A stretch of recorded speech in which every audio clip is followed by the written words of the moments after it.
जात पात छुआछूत में विश्वास नहीं करते। हमें समानता का अधिकार चाहते हैं, हम भाईचारे का अधिकार चाहते हैं जो भारतीय संविधान देता है। और इसीलिए जिन लोगों ने जात पात छुआछूत ऊंच नीच के बहाने हमारा शोषण किया है, स्वाभाविक रूप से उस शोषण के शिकार हम हुए हैं, तो हम अपनी पीड़ा और दर्द अपने लोगों के साथ साझा जरूर करेंगे। जब हम दर्द और पीड़ा अपने लोग के साथ साझा करते हैं तो धर्म के ठेकेदारों के पेट में दर्द होता है, पूरे देश में भूचाल आता है, भूकंप आता है और धर्माचरण करने वाले लोग अनाप शनाप भाषा बोलने लगते हैं। ऐसा लगता है कि आज स्वामी प्रसाद गौड़ा की बात उनको गोली से भी ज्यादा घायल कर रही है, इसीलिए उनकी जुबान भी लड़खड़ाने लगती है। लेकिन सच को स्वीकारना होगा, सच को स्वीकारना होगा। और मैं तो यही कहना चाहता हूं, समय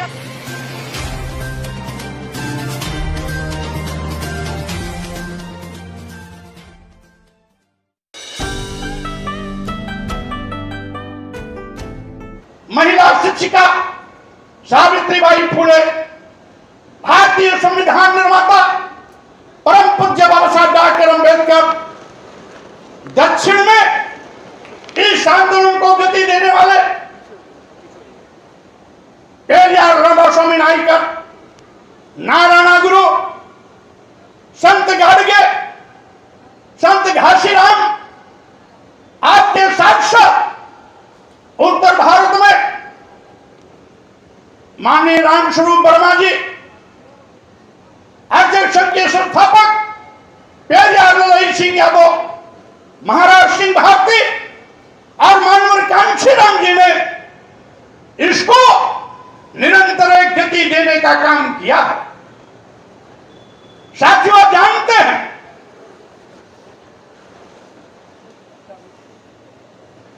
धर्म के ठेकेदारों ने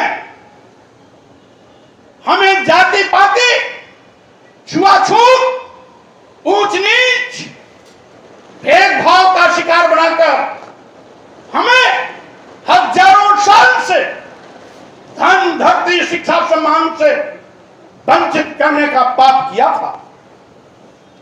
आज यहां पर अभी राजबाला सैनी बोल रही थी, लेकिन अगर आज भारतीय संविधान नहीं होता, आज हमारे महापुरुषों का सामाजिक परिवर्तन के लिए आंदोलन नहीं होता, तो राजबाला सैनी को बोलने का मौका नहीं मिलता। हम लोग यहां पर खड़े हैं, बोल रहे हैं, यह भी दिन हमारे सामाजिक परिवर्तन महापुरुषों, सामाजिक परिवर्तन के महापुरुषों के मेहनत का नतीजा है। यह भारतीय संविधान का करिश्मा, जिसके नाते हमें यह अधिकार मिला है। अन्यथा इस देश में धर्म के ठेकेदारों ने इस देश के 97% लोगों को अपना गुलाम बना के रखा, धन, धरती, शिक्षा, सम्मान से वंचित किया। यहां तक कि इनका सूक्त वाक्य था, नारी शूद्रो न धियता, स्त्रियों और शूद्रों को पढ़ने लिखने का अधिकार नहीं था।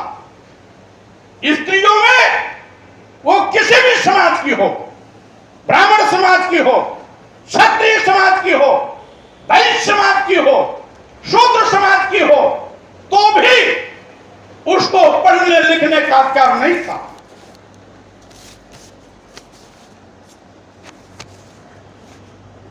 और साथ ही साथ साथियों, मैं कहना चाहता हूं, अंग्रेजी हुकूमत ने समय समय पर हमारे सामाजिक परिवर्तन क्रांतिकारियों की बात को सुन करके तमाम ऐसे फैसले किए जिसमें इस देश की महिलाओं को भी पढ़ने लिखने का अधिकार मिला। 1835 में महिलाओं को अंग्रेजी हुकूमत ने पढ़ने लिखने का अधिकार दिया, और जब भारतीय संविधान बना तो बाबा साहब डॉक्टर अंबेडकर ने उसको मौलिक अधिकार में शामिल कर हमेशा हमेशा के लिए उस पर मुहर लगाने का काम किया कि अब इस देश की महिलाएं भी पढ़ेंगी।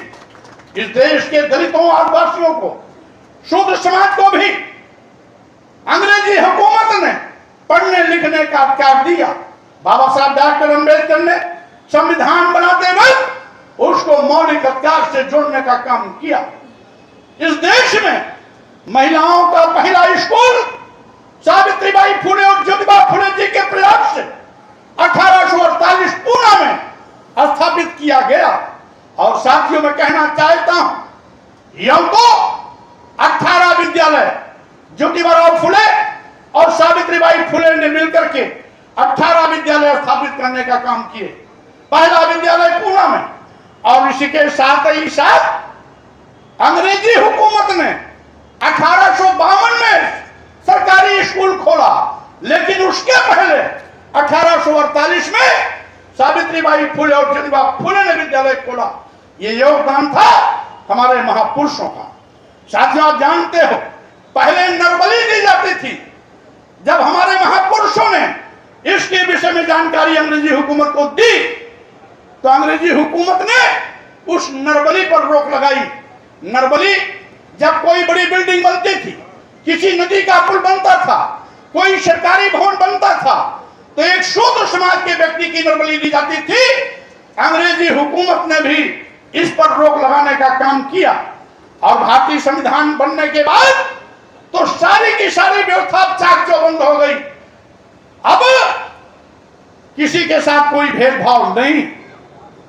बाबा साहब डॉक्टर अंबेडकर और साथ ही साथ हमारे सामाजिक परिवर्तन के महानायकों ने गैर बराबरी को खत्म किया, जात पात को खत्म किया, छुआछूत को खत्म करने का प्रयास किया, ऊंच नीच की भावना को खत्म करने का प्रयास किया, लेकिन किसी के साथ कोई भेदभाव नहीं किया। बाबा साहब डॉक्टर अंबेडकर चाहते तो बदले की भावना से जिन लोगों ने हजारों साल तक हम पर जुल्म जातीय अत्याचार किया, उनके खिलाफ भी कुछ कानून बना सकते थे। लेकिन बाबा साहब डॉक्टर अंबेडकर की महानता कि उन्होंने किसी के साथ कोई भेदभाव नहीं किया, बल्कि इस देश के जितने भी बाशिंदे थे, देशवासी थे, भारतीय थे, वो किसी भी वर्ग जात के रहे हों, हिंदू, मुसलमान, सिख, ईसाई, जैन, बौद्ध, कोई भी रहा हो, सबको एक समान अधिकार दिया भारतीय संविधान में। यहां तक कि हजारों साल तक जनजाति अत्याचार करने वालों को भी वही सम्मान मिला जो पूरे देश के अन्य लोगों को सम्मान दिया गया। यह बाबा साहब डॉक्टर अंबेडकर की महानता थी। यह हमारे सामाजिक परिवर्तन के महानायकों की महानता थी कि उन्होंने बदले की भावना से काम नहीं किया, बल्कि सद्भावना के साथ सबके साथ न्याय करने का काम किया। हमारे भारतीय संविधान की उद्देश्य का भी यही है कि समाजवाद, पंथ निरपेक्ष, लोकतंत्रात्मक रास्ते पर चलते हुए हम सबके साथ समता, न्याय, भाईचारे का व्यवहार करते हुए एक सशक्त राष्ट्र का निर्माण करें।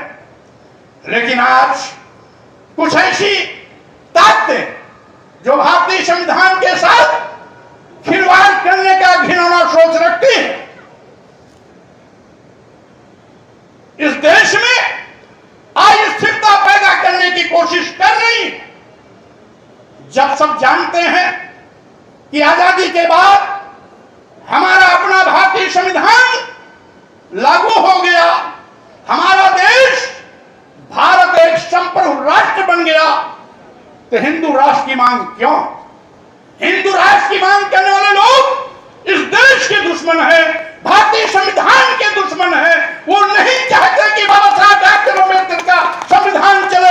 वो हिंदू राष्ट्र बना करके यहां मनु का विधान लागू करना चाहते हैं। होशियार रहना हमारे दलित, आदिवासी, पिछड़े समाज के भाइयों, आपको ये एक इनकी चाल है। यद्यपि जब इंडिया और भारत की बात आई तो एक दिन पहले तक हिंदू राष्ट्र की मांग करने वाले लोग, हिंदू राष्ट्र की मांग करने वाले लोग यह बोलने लगे कि भारत को केवल भारत कहो, इंडिया मत कहो। लेकिन भारतीय संविधान के अनुच्छेद 1 में इस बात का स्पष्ट उल्लेख है कि इंडिया दैट इज भारत।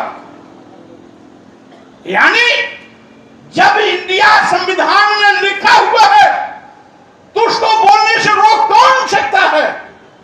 और एक दिन पहले हिंदू राष्ट्र की मांग करने वालों को भारत के प्रति प्रेम अचानक कैसे उमड़ आया? साथियों, यह इनका ड्रामा है। सही मायने में हिंदू राष्ट्र की मांग कर ये भारत की संप्रभुता पर चोट करना चाहते हैं। हिंदू राष्ट्र की मांग कर भारतीय संविधान को बदलने की नापाक कोशिश करने का काम कर रहे हैं। इसीलिए आपको सावधान रहना। हजारों साल तक इन लोगों ने धर्म के मकड़ जाल में हमें गुलाम बनाया। क्या विडंबना है, हम अपनी पीड़ा भी नहीं कह सकते। अगर हम अपनी पीड़ा कहते हैं तो मनवादी मीडिया कहता है कि स्वामी प्रसाद मौर्य का एक विवादित बयान और आया। इंसाफ की मांग करना मीडिया के नजरों में विवादित बयान हो जाता है। आखिर मैं यही तो कहता हूं जो भारतीय संविधान कहता है। अगर भारतीय संविधान सबके सम्मान और स्वाभिमान की रक्षा करने का अधिकार देता है, सबको धन धरती शिक्षा सम्मान का अधिकार देता है, सबको सीना तान कर इस राष्ट्र निर्माण में अपनी भूमिका तय करने के लिए अधिकार देता है, तो कौन से ऐसे लोग हैं जो आज भी धर्म के नाम पर हमको नीच कहते हैं, हमको अधम कहते हैं? यहां तक कि आज भी धर्म के नाम पर हमको अपमानित करने के लिए लोगों को प्रेरित कहते हैं। इस देश की महिलाओं को नीच से भी नीच होने का प्रमाण पत्र देते हैं। मैं कहना चाहता हूं, आखिर क्यों? धर्म मानवता के कल्याण के लिए होता है। धर्म मानवता के विनाश के लिए नहीं, बल्कि धर्म मानवता के कल्याण के लिए होता है। लेकिन ये धर्म के ठेकेदार कौन सा ऐसा धर्म लेके चल रहे हैं जो इंसानियत का कत्लेआम पर करने पर आमादा है, जो आज भी जात सूचक शब्दों का प्रयोग करके उनको अधम से अधम जात बताने में गर्व महसूस करता है। ये बड़ा अधम तेली कुम्हारा, सुपच किरात, कोल कलवारा, ये जितनी भी जातियां हैं, ये सब आदिवासी, दलित और पिछड़े समाज की हैं। इनकी भाषा में बड़ भेदभाव के चक्कर में अगर इनकी भाषा से बोला जाए तो शूद्र समाज की जातियां।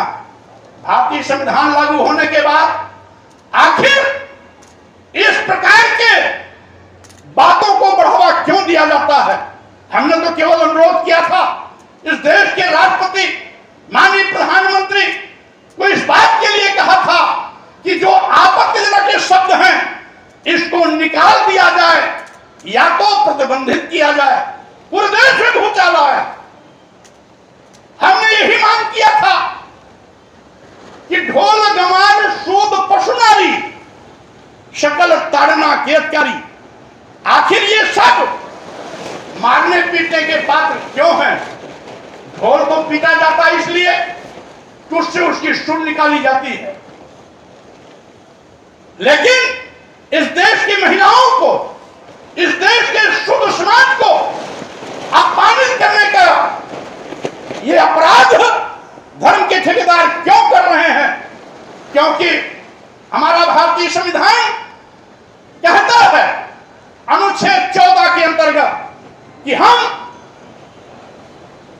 धर्म, जाति, लिंग, जन्म स्थान के आधार पर किसी के साथ कोई भेदभाव नहीं कर सकते। जब लिंग के आधार पर हम किसी के साथ कोई भेदभाव नहीं कर सकते तो महिलाओं के साथ भेदभाव क्यों? जब हम जाति के आधार पर किसी के साथ भेदभाव नहीं कर सकते तो जात सूचक शब्दों का प्रयोग कर उनको नीच और धम कहने का अधिकार क्यों? माइक आप लोग शांति बनाए रखें, क्योंकि जब मैं बोलता हूं तो आंधी तूफान और भूचाल आता ही आता है।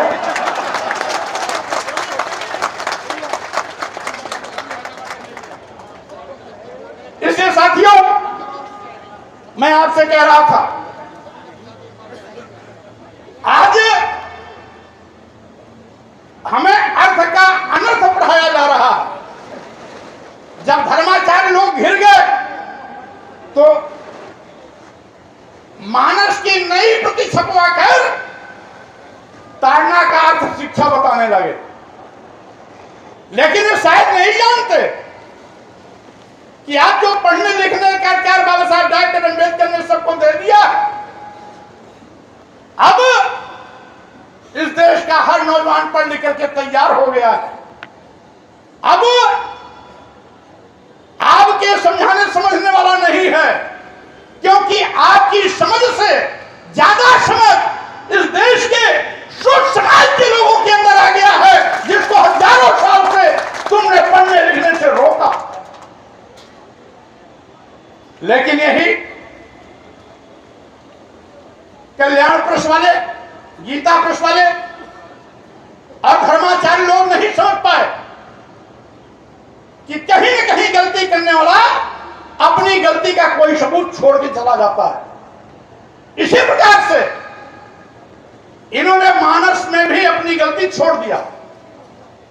लिखा है एक जगह कि शापत ताड़त परुष कहंता, पूजहि विप्र कहाई सब संता, अब पूजहि विप्र सकल गुणहीना, पूजहि न शूद्र गुण ज्ञान न प्रवीणा।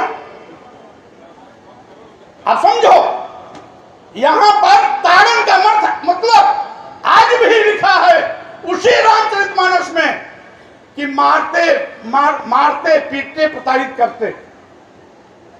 तो एक शब्द तो आपने शिक्षा से लगा दिया, लेकिन दूसरा ताड़न शब्द आपने छोड़ दिया। इसीलिए मैं कहना चाहता हूं कि साथियों, आज धर्म के नाम पर हमें नीच कहा गया। क्या हमें दर्द नहीं होगा?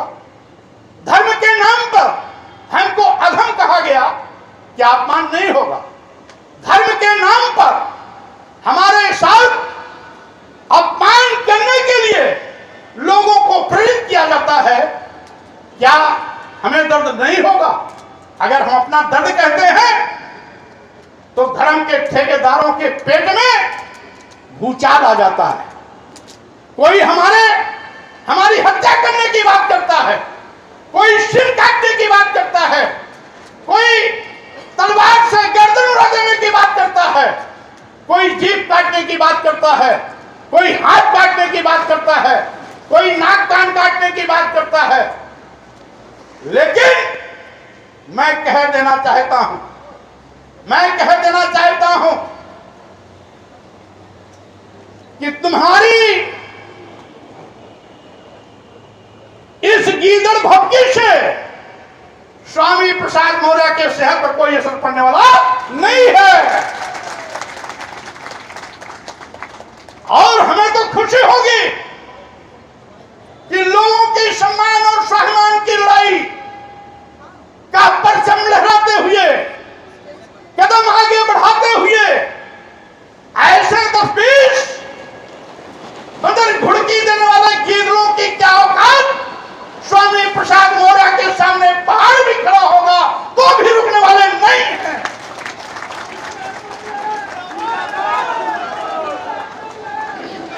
और साथियों, आज मैं ये भी कहना चाहता हूं, आजादी के 76 साल बीत गए। अभी अभी हमने 15 अगस्त को 76वां स्वतंत्रता दिवस मनाया है। 75 साल पूरे होने पर सरकार भी अमृत महोत्सव मना रही है, महिला सशक्तिकरण की नाटक भी कर रही है, और दूसरी ओर धर्म की आड़ पर महिलाओं को अपमानित करने के लिए उनको छूट भी दे रही है। एक और अमृत महोत्सव, एक और नारी महिला सशक्तिकरण का अभियान, एक तरफ ये नारा यत्र नार्यस्तु पूजन्ते रमन्ते तत्र देवता, एक तरफ पूजा के नाम पर नवरात्र में महिलाओं का पूजा करना, और दूसरी ओर देश की आधी आबादी महिलाओं को नीच से भी नीच होने का प्रमाण पत्र देना इनके असली चेहरे को उजागर करता है। साथियों, मैं यह भी कहना चाहता हूं, आज हमें खुशी है कि हमारे सामाजिक परिवर्तन के महापुरुषों ने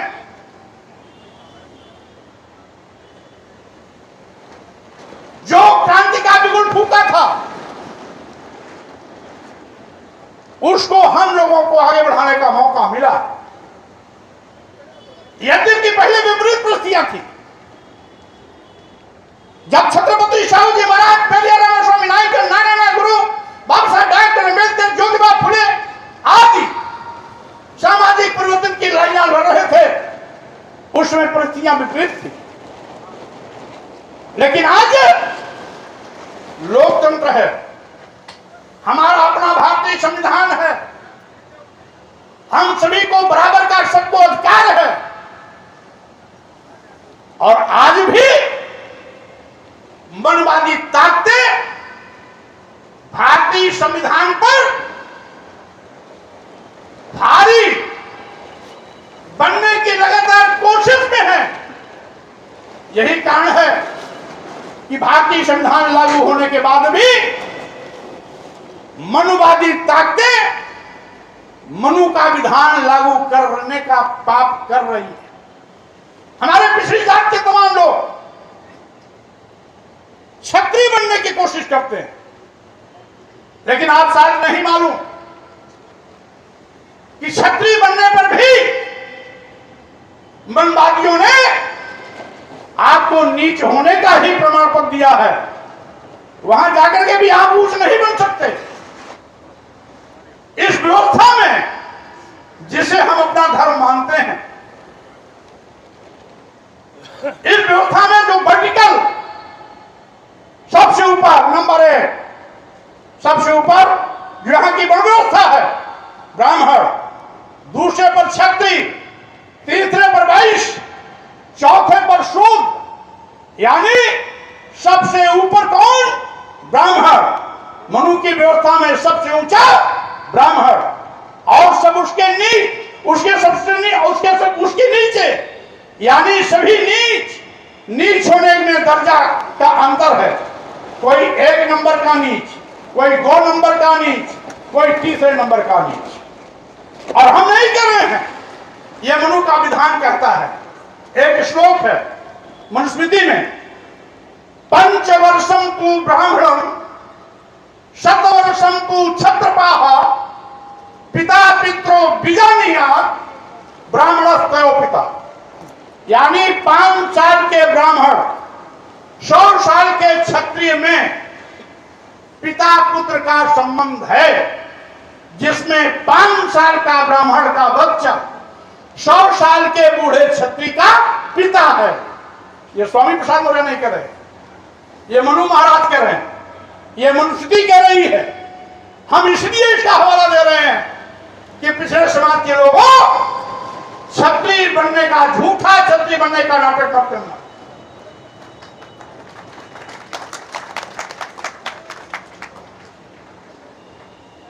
क्योंकि अगर क्षत्रिय बनोगे और 100 साल उम्र हो जाएगी तो भी 5 साल के ब्राह्मण को पड़ेगा, ये मनु का विधान है, ये मनुस्मृति का कहना है। इसीलिए मैं कहता हूं आज जात पात छुआछूत ऊंच नीच भेदभाव हमने नहीं दिया, हम तो उसके शिकार हुए हैं। जात पात छुआछूत ऊंच नीच के नाम पर हमारे साथ सौतला व्यवहार किया गया, हमें पढ़ने से रोका गया, हमें लिखने से रोका गया, आगे बढ़ने से रोका गया, धन अर्जन करने से रोका गया, धरती हड़पी गई, हमारा मेहनत सब कुछ हड़पा गया, हम तो उसके शिकार हैं। हम जात पात छुआछूत में विश्वास नहीं करते, हमें समानता का अधिकार चाहते हैं, हम भाईचारे का अधिकार चाहते हैं जो भारतीय संविधान देता है। और इसीलिए जिन लोगों ने जात पात छुआछूत ऊंच नीच के बहाने हमारा शोषण किया है, स्वाभाविक रूप से उस शोषण के शिकार हम हुए हैं, तो हम अपनी पीड़ा और दर्द अपने लोगों के साथ साझा जरूर करेंगे। जब हम दर्द और पीड़ा अपने लोग के साथ साझा करते हैं तो धर्म के ठेकेदारों के पेट में दर्द होता है, पूरे देश में भूचाल आता है, भूकंप आता है, और धर्माचरण करने वाले लोग अनाप शनाप भाषा बोलने लगते हैं। ऐसा लगता है कि आज स्वामी प्रसाद गौड़ा की बात उनको गोली से भी ज्यादा घायल कर रही है, इसीलिए उनकी जुबान भी लड़खड़ाने लगती है। लेकिन सच को स्वीकारना होगा, सच को स्वीकारना होगा। और मैं तो यही कहना चाहता हूं, समय रहते धर्म के ठेकेदारों को भी कहना चाहूंगा, सुधर जाओ। अगर आप चाहते हो कि धर्म और मजबूत हो, धर्म और सशक्त हो, तो आपको धर्माचरण के रास्ते पर चलना होगा। आपको इंसानियत को मजबूत करने के लिए प्रयास करना होगा। इंसानियत का कत्लेआम करके आप धर्म को सशक्त नहीं बना सकते हो। और यही मेरी अपील इनको नागवार गुजरती है। मैं कहना चाहता हूं साथियों, आज भी हम कितने भी पढ़ लिख के विद्वान क्यों न हो जाए, ये हमको अभी भी सम्मान नहीं देना चाहते, क्योंकि उन्होंने अपने ग्रंथों में लिख दिया कि पूजहीन शूद्र गुण ज्ञान प्रवीणा। गुणी भी है, ज्ञानी भी है, एक्सपर्ट भी है, यानी पीएचडी डिग्री तमाम डिग्रियां भी ले रखा है, फिर भी अगर वो शूद्र है तो उसका सम्मान मत करना। बाबा साहब डॉक्टर अंबेडकर स्वयं इसके भुक्तभोगी रहे। दुनिया की सारी डिग्रियां लेने के बाद बाबा साहब डॉक्टर अपने जमाने के दुनिया के सबसे बड़े विद्वान होकर का गौरव प्राप्त किया। दुनिया के सबसे अच्छा बड़े विद्वानों में से बाबा साहब डॉक्टर अंबेडकर एक थे। लेकिन जब इस भारत भूमि पर आते हैं तो यहां पर जात पात छुआछूत ऊंच नीच के चक्कर में दुनिया का सबसे बड़ा विद्वान होने का खिताब पाने के बावजूद भी बाबा साहब डॉक्टर अंबेडकर को इस भारत भूमि पर चप्पे चप्पे पर अपमानित होना पड़ता है। ये मनवादी व्यवस्था के लोग आज भी हमको अपमानित करने की कोशिश करते हैं। आज भी ये हमें जानवर से बदतर जिंदगी जीने के मजबूर करना चाहते हैं, और यही इनका कानून है। मनुस्मृति में एक जगह लिखा हुआ है कि शूद्रम तो कार्य दास्यम कृतम अकृतम हुआ दास्यैव तो जन्मना ब्राह्मणम तो स्वयं हुआ। यानी ब्राह्मण स्वयंभू शक्ति है, उसको कुछ भी करने की जरूरत नहीं है। लेकिन शूद्र समाज के लोग जिसमें आज एससी एसटी ओबीसी सब आते हैं, इनके लिए क्या लिखा कि शूद्रम तू कार्य दास्यम, इनको गुलामी करनी ही करनी है। कृतम अकृतम हुआ, छलांग लेके करें या बेगारी में करें, ये इसीलिए पैदा हुए, ये इनका धर्म है। ये हमें आज भी सम्मान देने के लिए तैयार नहीं। भारतीय संविधान हमें सम्मान स्वाभिमान का अधिकार दे दिया, लेकिन अभी भी ये धर्म के ठेकेदार अभी भी हमें जानवर से बदतर जिंदगी जीने के लिए मजबूर करने की कोशिश करते हैं। मैं यहां आए हुए भाइयों बहनों से कहना चाहता हूं, आप देखते होंगे बहुत से त्योहार आते हैं, बहुत से त्योहार आते हैं। दिवाली आती है, आप पूजा किसकी करते हो? लक्ष्मी और गणेश की। लक्ष्मी की सवारी, लक्ष्मी की सवारी और गणेश की सवारी कौन क्या है जानते हो? लक्ष्मी की सवारी उल्लू, गणेश की सवारी चूहा। यानी लक्ष्मी गणेश की जब पूजा करते हो तो उल्लू और चूहे की भी पूजा कर जाते हो साथ साथ, क्योंकि उनके साथ बने रहते हैं। जब आप भैरव की पूजा करते हो तो भैरव की पूजा के साथ साथ उनकी सवारी कुत्ते की भी पूजा आप कर जाते हो। जब आप भवानी की पूजा करते हो तो भवानी की पूजा के साथ साथ उनकी सवारी गधे की भी पूजा आप कर जाते हो। भगवान के रूप में जब मत्स्यावतार की बात करते हैं तो मत्स्यावतार के रूप में आप मछली की भी पूजा कर जाते हो। कच्छपा अवतार के रूप में आप कछुए की भी पूजा करने जाते हो। शुक्रा अवतार के रूप में आप सूअर की भी पूजा कर जाते हो। लेकिन सूअर पालने वाले वाल्मीकि की, पासी की, गधा पालने वाले धोबी की आप सम्मान नहीं कर सकते हो। यानी जानवर की पूजा कर सकते हो, लेकिन इनके जो पालक हैं, इनके जो पोषक हैं, उनकी आप उनको सम्मान देना स्वीकार नहीं करते हो। मछली कछुए की पूजा कर जाते हो, लेकिन बिंद निषाद केवट मल्ला आपकी पूजा यानी आपका सम्मान आप नहीं करते हो। ये आपकी विडंबना है। क्या सोच है कि आप गधे, कुत्ते, चूहे, उल्लू, सूअर, मछली, कछुए सबकी पूजा करते हो, लेकिन इंसान को इंसान नहीं समझते हो। हमारी लड़ाई क्या है? इंसान को इंसान समझो। अगर आपको सम्मान प्यारा है तो यहां बैठे हुए लोगों को भी सम्मान प्यारा है। अगर आप स्वाभिमान से रहना चाहते हो, यहां बैठे हुए लोगों को भी स्वाभिमान के साथ बैठने का चाहत बनी है। अगर आपको भूख प्यास लगती है, यहां बैठे हुए लोगों को भी भूख प्यास लगती है।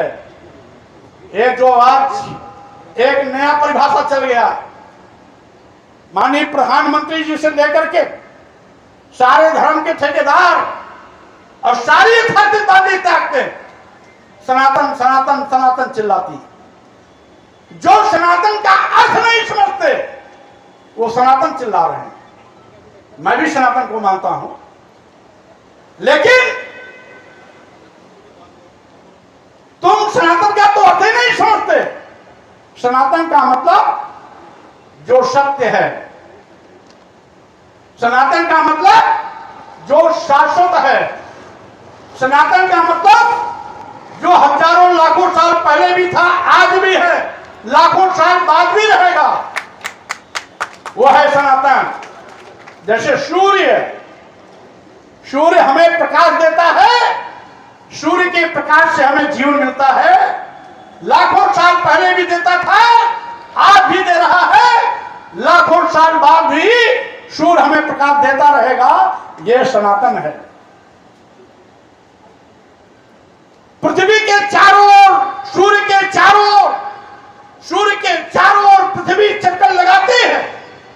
लाखों साल पहले भी चक्कर लगाती थी, आज भी लगा रही है, हजारों साल लाखों साल बाद भी लगाएगी। यह सनातन है।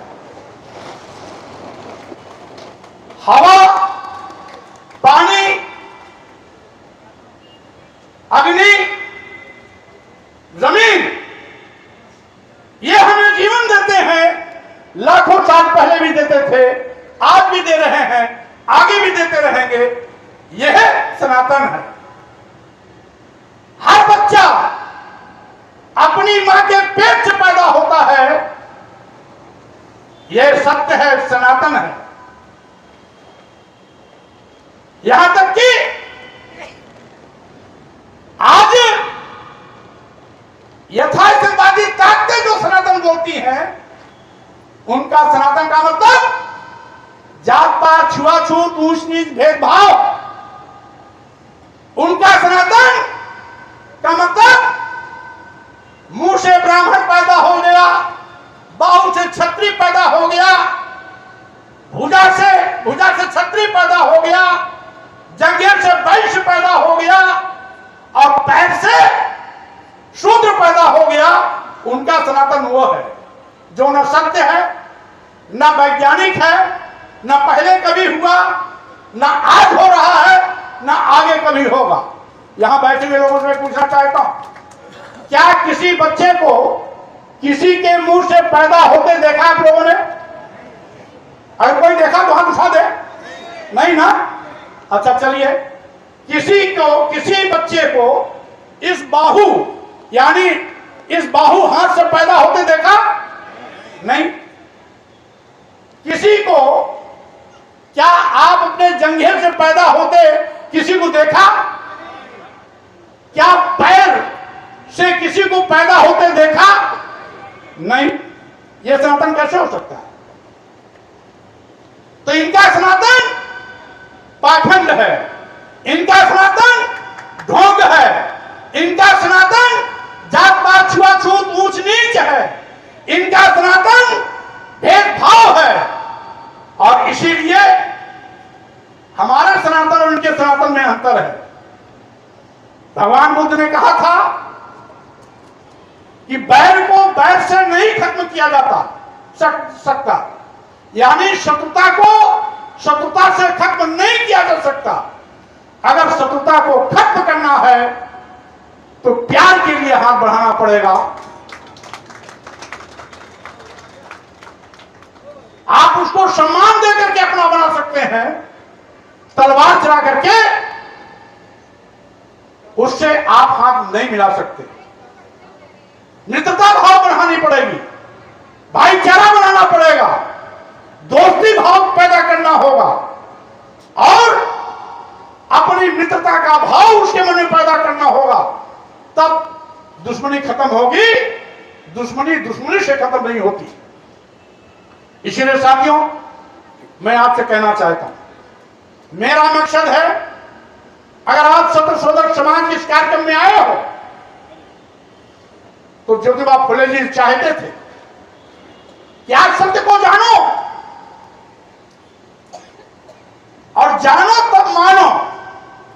यही बुद्ध भगवान कहते थे, तथागत बुद्ध यही कहते थे। और इसीलिए बुद्ध भी कहते थे, अपदीपो भाव, अपना प्रकाश आप स्वयं बनो। यह तभी संभव है जब आपके अंदर अच्छी शिक्षा दीक्षा होगी। अच्छा क्या है, बुरा क्या है, दोनों में अंतर करने की क्षमता होगी।